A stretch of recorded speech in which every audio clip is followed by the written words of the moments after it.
우리 다 같이 사도신경으로 우리의 신앙을 고백하겠습니다. 나는 전능하신 아버지 하나님 천지의 창조주를 믿습니다. 나는 그의 유일하신 아들 우리 주 예수 그리스도를 믿습니다. 그는 성령으로 잉태되어 동정녀 마리아에게서 나시고 본디오 빌라도에게 고난을 받아 십자가에 못 박혀 죽으시고 장사된 지 사흘 만에 죽은 자 가운데서 다시 살아나셨으며 하늘에 오르시어 전능하신 아버지 하나님 우편에 앉아 계시다가 거기로부터 살아있는 자와 죽은 자를 심판하러 오십니다. 나는 성령을 믿으며 거룩한 공교회와 성도의 교제와 죄를 용서받는 것과 몸의 부활과 영생을 믿습니다. 아멘. 찬송가 266장 찬양 드리겠습니다.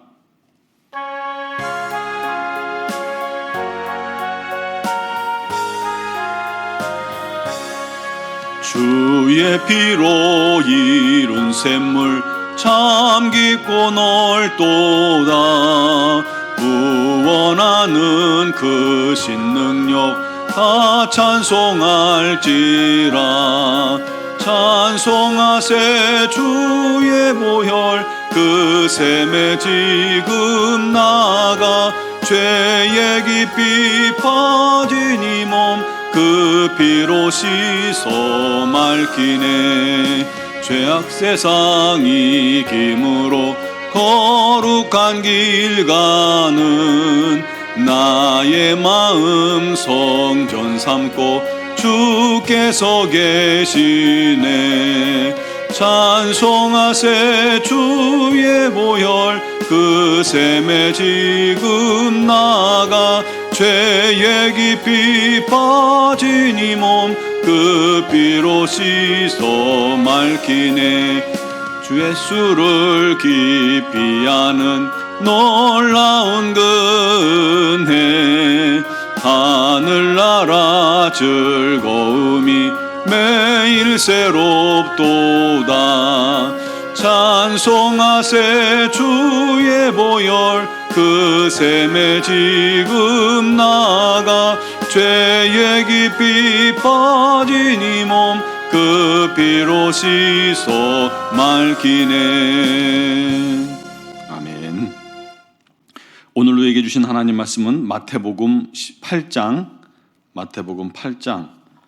14절에서 17절 말씀입니다. 마태복음 8장 14절에서 17절까지 말씀을 제가 봉독해 드리겠습니다. 예수께서 베드로의 집에 들어가사 그의 장모가 열병으로 앓아 누운 것을 보시고 그의 손을 만지시니 열병이 떠나가고 여인이 일어나서 예수께 수종들더라.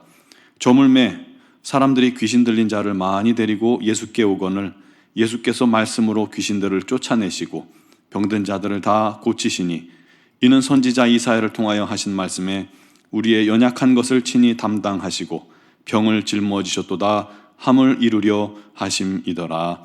아멘.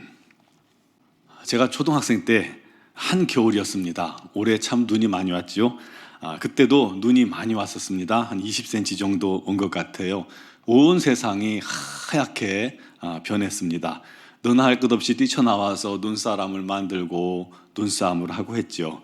저도 교회 앞에서 형 누나들과 뒤엉켜가지고 눈싸움을 하고 있었어요.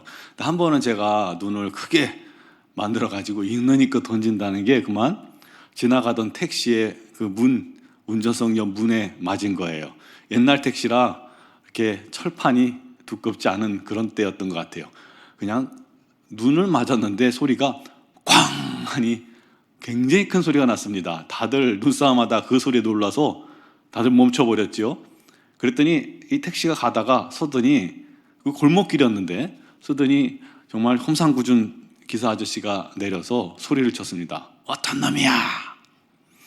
고래고래 소리를 쳤습니다. 제가 어린 나이에 너무 무서워서 몸이 굳어서 꼼짝을 못하고 있는데 그때 제 옆에 있던 고등부 형이 제가 그랬습니다. 죄송합니다 하고 90도로 사과를 하는 거예요. 본인이 한 것도 아니고 내가 한 걸 아는데 말이죠. 그 형이 저 대신 그 아저씨로부터 욕을 엄청 먹었어요. 그런데도 계속해서 죄송하다고 연신 사과한 끝에 택시기사가 떠나셨습니다.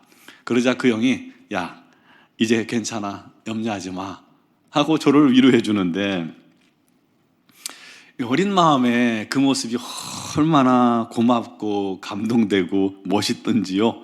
그때 일이 지금도 잊혀지지 않고 생생하게 기억이 됩니다. 자기가 하지도 않았는데요, 대신 욕먹고 사과해 준 것도 참 이렇게 고마운데, 하물며 우리 예수님께서는 우리 대신 짓지도 않은 죄와 누명과 억울함과 부끄러움과 비난과 멸시와 질고를 다 감수하시고 대신 십자가에 못 박혀 죽기까지 하셨습니다. 그 은혜와 사랑을 감히 우리가 무슨 말로 다 표현할 수 있겠습니까? 말로 표현할 수 없죠. 그 은혜 생각하면 그저 감동과 감사와 눈물만 나올 뿐입니다. 이것이 우리를 향한 우리 주님의 사랑입니다. 주님께서 우리 대신 짊어지신 그 십자가가 우리에게 어떤 능력이 되는지 오늘 본문 말씀에 기록하고 있습니다. 예수님께서 베드로의 집에 들어가셨는데 그의 장모가 열병으로 누운 것을 보셨습니다. 이 베드로의 집이 예수님이 들어가시기 전에는 어떤 상태였을까요?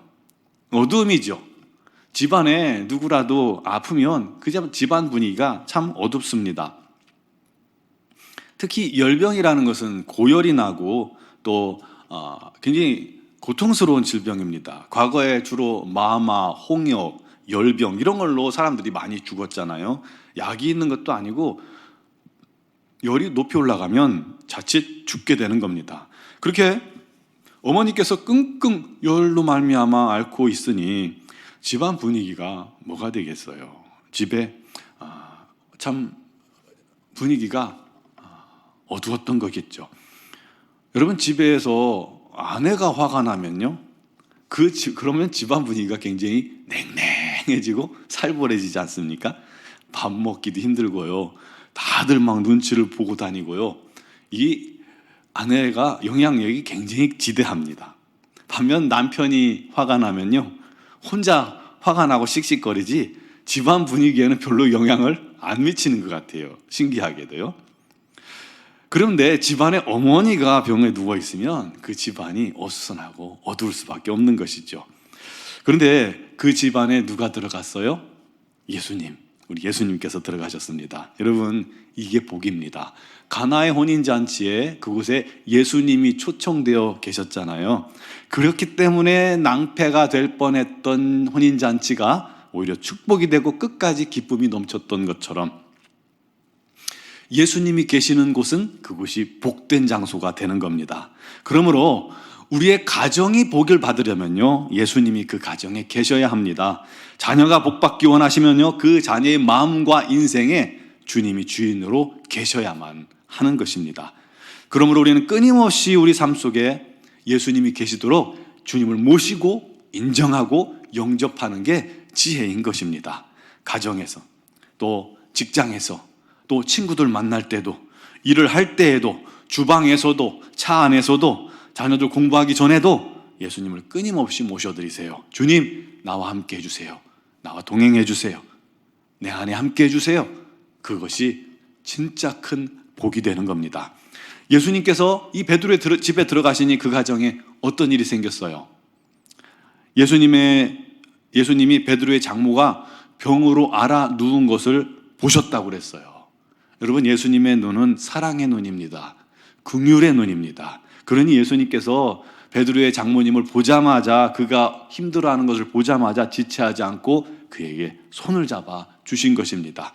그랬더니 열병이 즉시 떠나가고 어머니가 일어나서 예수님을 수종들더라 라고 말씀합니다. 예수님은 이렇게 우리를 치유하시기 위해서 오신 분입니다. 우리에게 있는 병을 가져가시기 위해서 오신 분입니다. 우리를 자유케 하시고 새롭게 하시고 저주를 종식시키시고 빛으로 인도하시고 하나님의 자녀 삼으시기에 오신 분입니다. 그래서 예수님이 계신 곳에는 슬픔이 기쁨으로 변화되고 고통이 행복이 되고 어두움이 빛이 되고 사망이 생명이 되고 감사가 끊이지 않고 넘치게 되는 것입니다. 베드로의 장모님의 치유 소식이 전해지자 주변에 귀신 들린 자, 각종 병든 자들이 그 소식을 듣고 다 예수님께 나왔습니다. 그리고 예수님 앞에 나오는 자마다 고침을 받고 돌아갑니다. 17절에 말씀합니다. 이는 우리의 연약한 것을 친히 담당하시고 병을 짊어지셨도다 하고 기록하고 있는 것입니다. 예수님은 십자가에서 우리의 죄와 허물과 저주를 대신 짊어지셨습니다. 아울러 우리의 병과 약한 것도 다 짊어지신 것입니다. 그렇기에 우리 주님이 계신 곳에 구원이 있고 자유함이 있고 기쁨이 있고 치유가 있고 생명이 있는 것입니다. 오늘도 예수님은 십자가의 약속을 믿는 자에게 동일하게 역사하시는 줄 믿으시기 바랍니다. 주님을 개인의 삶 속에 영접하세요. 가정에 영접하세요. 예수님 앞에 끊임없이 나아가세요. 주님이 내게 있는 고통과 슬픔과 염려와 질병과 죄를 대신 짊어지셨음을 인정하세요. 시인하세요. 믿으세요. 그 믿음으로 주님께 나아가 아뢰시기 바랍니다. 그 약속을 붙들고 간구하면 주님께서 저와 여러분을 오늘도 여전히 만나주시고 만져주시고 손잡아주시고 치유하시고 강건케 하실 줄 믿습니다. 그런 은혜가 넘치는 귀한 구정 설날 아침 되시기를 주님의 이름으로 축원합니다. 기도드리겠습니다. 사랑하시는 아버지 하나님, 민족의 명절 구정을 우리에게 허락하시니 감사합니다.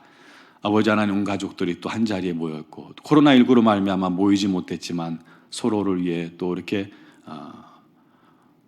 기도하며 또 서로에게 안부를 나눌 수 있는 귀한 명절을 주시니 감사합니다. 이 명절에 우리 성도님들의 모든 가정마다 주님이 주인 되시고 주님이 함께 하시고 주님께서 들어가셔서 복을 도하시기를 원합니다.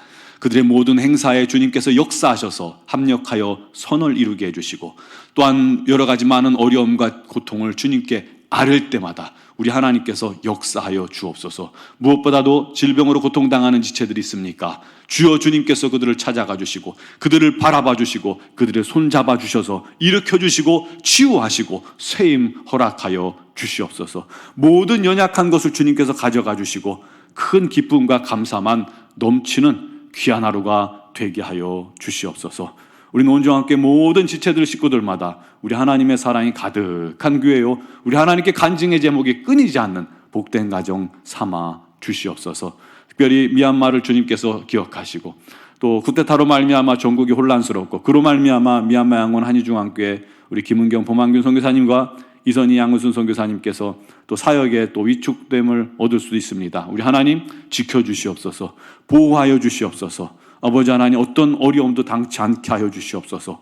오히려 이번 어려움이 기회가 되게 하시고 우리 주님께서 귀하게 쓰임받는 그런 시간이 되게 하여, 주님께 귀하게 쓰임받는 그런 시간 되게 하여 주시옵소서. 오직 우리 하나님을 바라보며 의지하는 자마다 우리 하나님께서 역사하여 주시옵소서. 오늘 이 아침에도 이 새벽에도 주님께 간구하는 사랑하는 모든 성도들의 간구를 우리 하나님께서 들어 응답하시기를 원하오며 예수님의 이름으로 기도드리옵나이다. 아멘.